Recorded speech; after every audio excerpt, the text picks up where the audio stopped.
What's up guys, it's Mark in episode 3 of Going Through Changes, and today we're going to talk about how COD has influenced other games' loadout systems.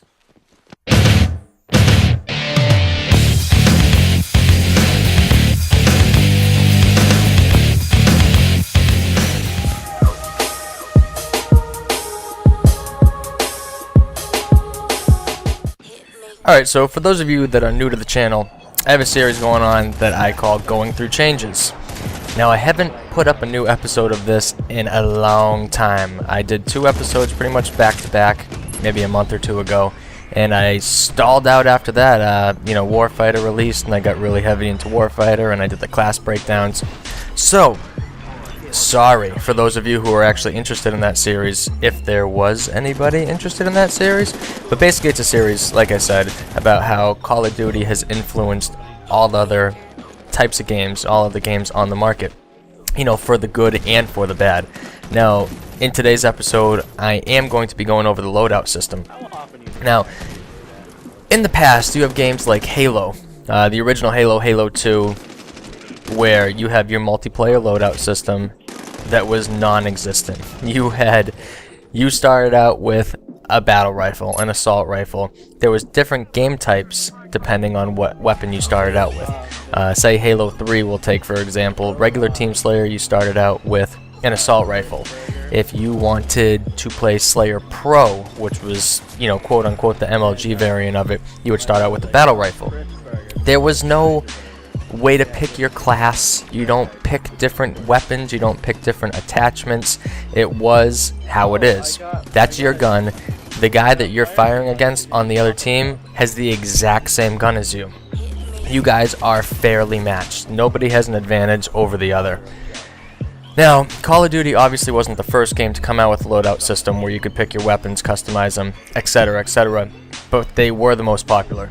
They were the ones that really propelled that into the future of gaming, and now pretty much every game that's out there has a has a loadout system.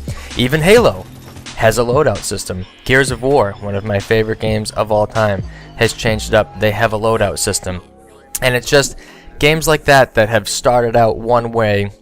Like I said, such as Halo, I think that's the best example, where you start out with a battle rifle. The guy on the other team has a battle rifle. You have the same grenades. You have the same secondary weapon. And you're fighting over positions on the map to gain access to power weapons.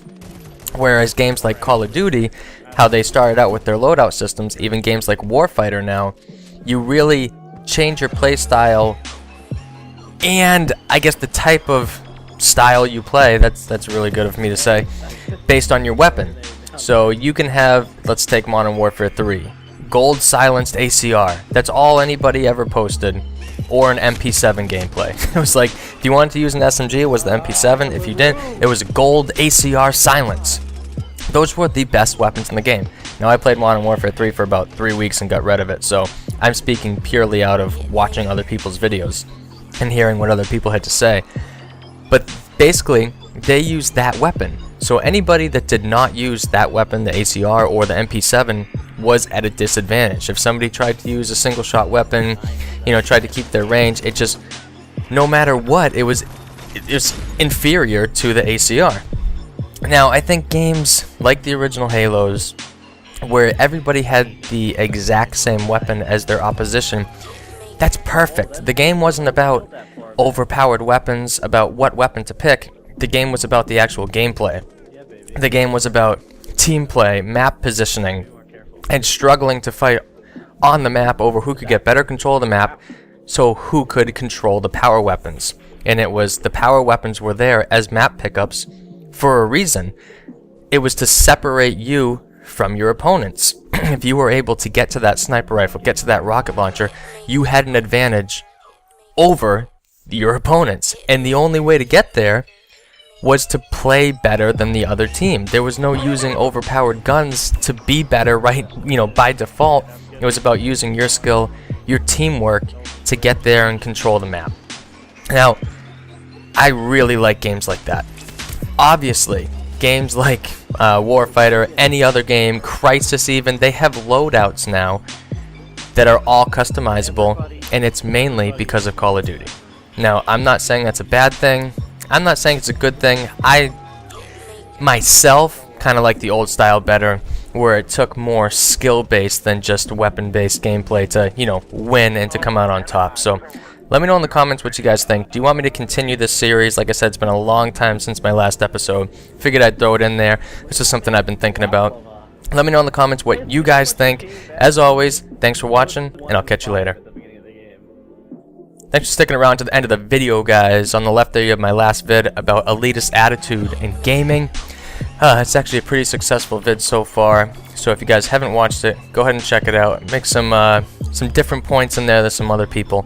And on the right I have my last Battlefield vid as well. Do you play for fun? And asking if you play to win, if you play for fun, if you just play to dick around, etc, etc. And as always, if you're new to the channel, go ahead and click my name at the bottom. It'll sub you right up. Thanks, guys.